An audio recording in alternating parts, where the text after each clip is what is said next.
What I did here is kind of what I just told you I was going to do. Right, you gotta be really in tune with the harmony and show the changes, right? So here,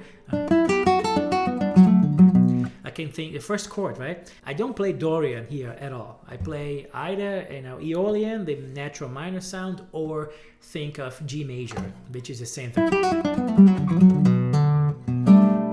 And then here, you kind of have to play that substitute dominant thing, like the Lydian dominant, as it's called. Right? I have to.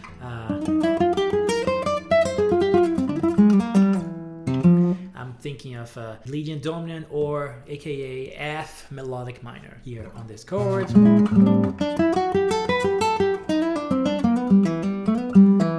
You can play Dorian if you want here, and then here another Lydian dominant,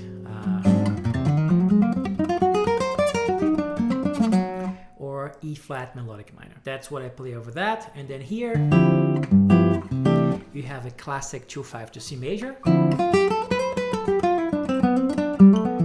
can just kind of stay in C major front. I did alter that G a few times. I did a little augmented kind of sound here, kind of that sound, right? And then I arrive at C, and then here I kind of have to play the Lydian dominant here too, which is C melodic minor. So I can go C major and then C minor melodic, and then over that part, the little quicker part, I kind of play a G blues there,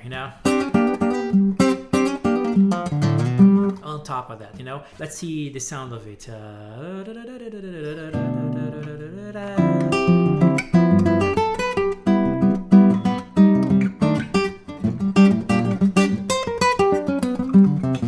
This kind of riffing, bluesy, kind of pentatonic thing. That's what I play there. And then on the bridge, the classic 2/5 to B flat, so I can play B flat major or C Dorian, F mixed Lydian, B flat Ionian, but I just think of B flat here.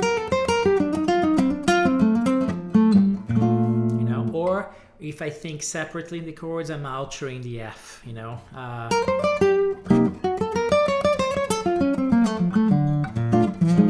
them in terms like an augmented sound or an altered sound, whatever it was that I played. Then I just kind of move that around as a sequence.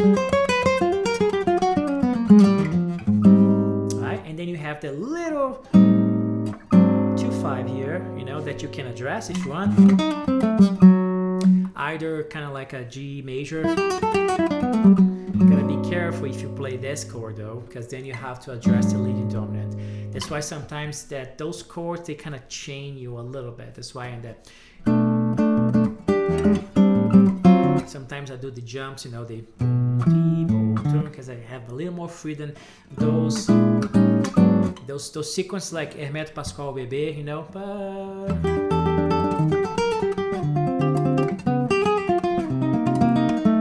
they kind of chain you a little bit, You have to address those all the time. And sometimes I want a little bit more free of that, so sometimes I do those jumps. But here, if you're doing the end of the bridge, I usually do D7 rather, because it's a G major sound.